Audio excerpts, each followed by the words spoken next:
Oke, bismillahirrahmanirrahim. Assalamualaikum warahmatullahi wabarakatuh. Ini adalah materi ketiga hari ini, akidah akhlak.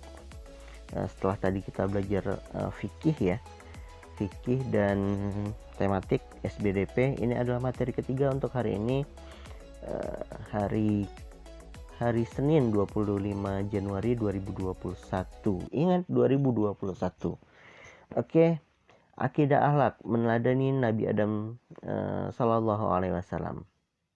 Oke, nah ini adalah kisah singkat Nabi Adam Alaihissalam. Nabi Adam Alaihissalam hidup selama 930 tahun, sekitar tahun 3760 sampai 2830 sebelum Masehi. Sedangkan Siti Hawa lahir ketika Nabi Adam berusia 130 tahun.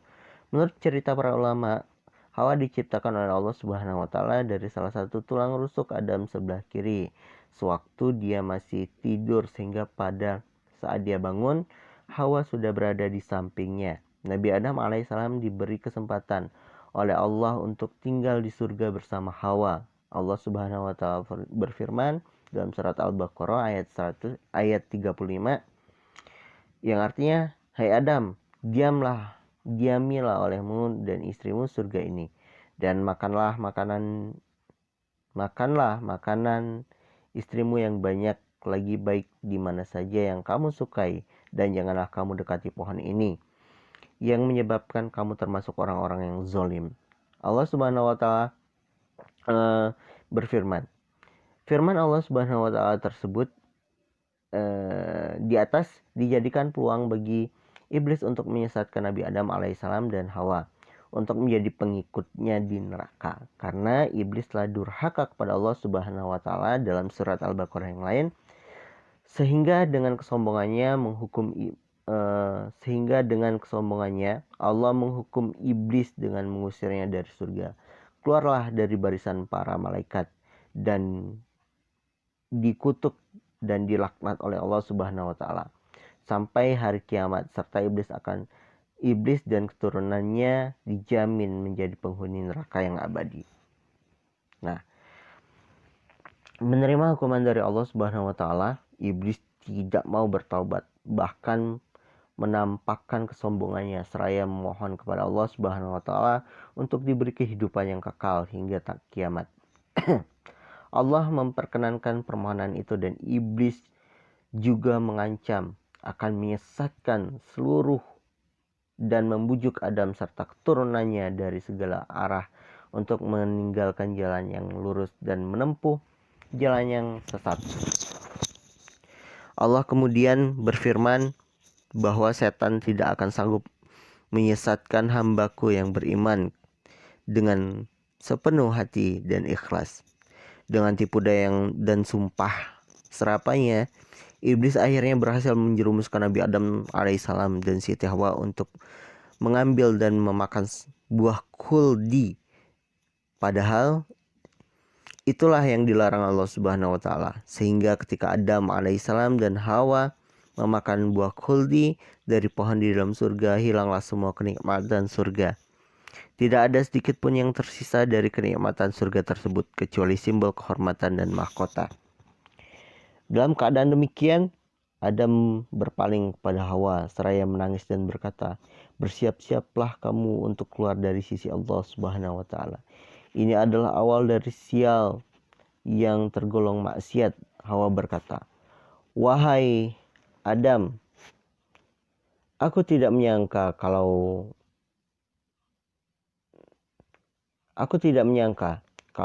ada makhluk yang berdusta dengan bersumpah atas nama Allah, yaitu iblis, telah bersumpah kepada keduanya tentang pohon tersebut."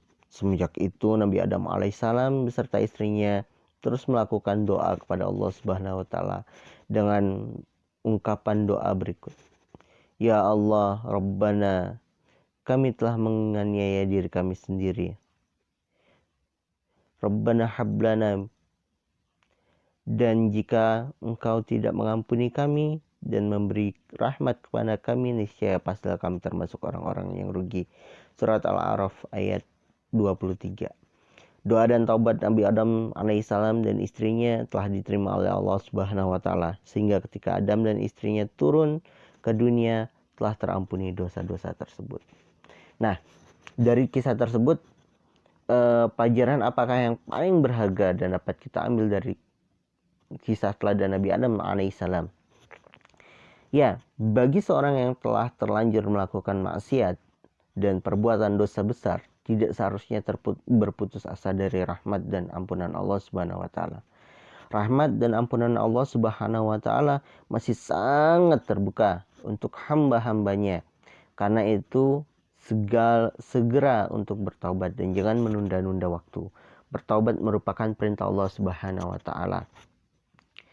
Allah Subhanahu wa taala berfirman dalam surat Asy-Syura ayat 25.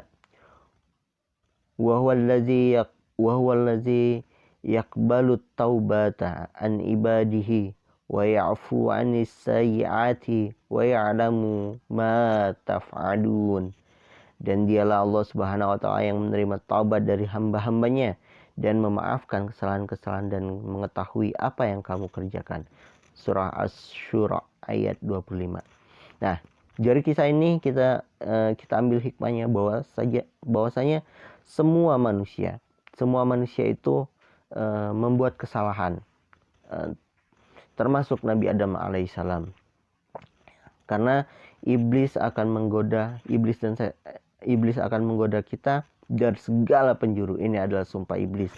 Iblis akan mengajak semua manusia untuk menemaninya di neraka kelak, karena iblis adalah penghuni yang abadi di neraka.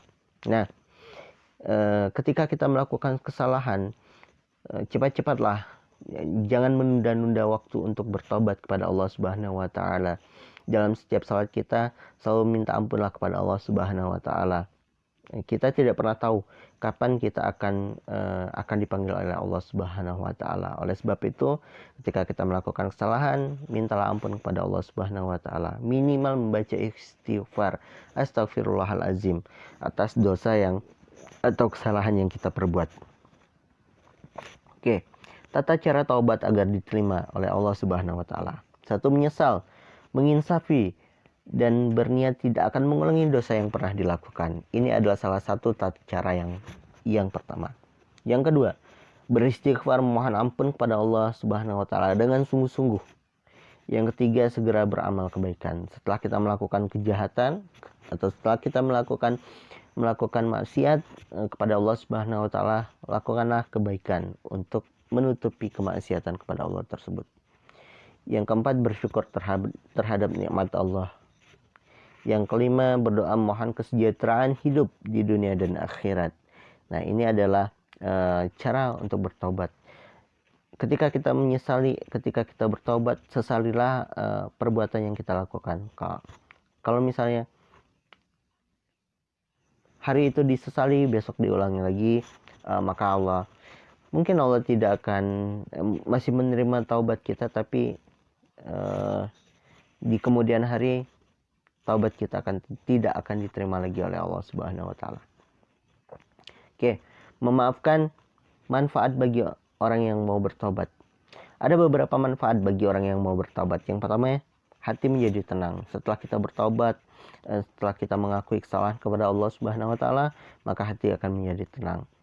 Yang kedua, belajar cepat paham dan daya ingat menjadi kuat. Yang ketiga, terampuni dosa-dosa Allah Subhanahu wa taala. Yang keempat, menjadikan doa mudah dikabulkan oleh Allah Subhanahu wa taala. Yang kelima, dicintai oleh Allah Subhanahu wa taala. Nah, hati menjadi tenang. Bayangkan ketika kita memecahkan sesuatu di rumah, maka dan kita tidak mengakuinya, maka akan bertanya-tanya. Orang tua atau siapapun di rumah akan bertanya, siapa yang memecahkan ini? Kita menjadi was-was, atau kita akan menutupi kesalahan kita dengan kebohongan. Tapi kita yakinlah, hati kita tidak akan menjadi tenang atas perbuatan kita. Yang kedua, belajar cepat paham. Mungkin banyak dosa-dosa yang kita lakukan karena selama ini, atau mengapa pelajaran tidak paham, menghafal Al-Quran susah betul. Mungkin banyak dosa yang kita lakukan selama ini, cepat-cepatlah bertobat kepada Allah Subhanahu wa taala agar dosa-dosa terampuni oleh Allah Subhanahu wa taala. Atau sering berdoa kepada Allah namun doanya tidak dikabulkan. Mungkin doa kita terhalang oleh dosa-dosa yang kita perbuat. Oke. Yang keenam, masuk surga atas ridha Allah Subhanahu wa taala. Nah, makna atau kesimpulan dari kisah Nabi Adam alaihissalam. Makna sabar dan taubat. Sabar berarti menahan diri dari hal-hal yang dibenci oleh Allah Subhanahu wa taala. Sedangkan taubat adalah sesuatu tindakan atau perbuatan yang menyesali atas dosa dan kesalahan yang telah dilakukan. Ini adalah makna sabar dan taubat. Oke, sekian dulu materi kita pada hari ini. Semoga dapat dipahami dan dilaksanakan. Selalu beristighfar ketika melakukan kesalahan. Jangan lupa 3M, iman, menjaga jarak, memakai masker dan mencuci tangan, jelasin dari COVID, iman, aman, dan imun.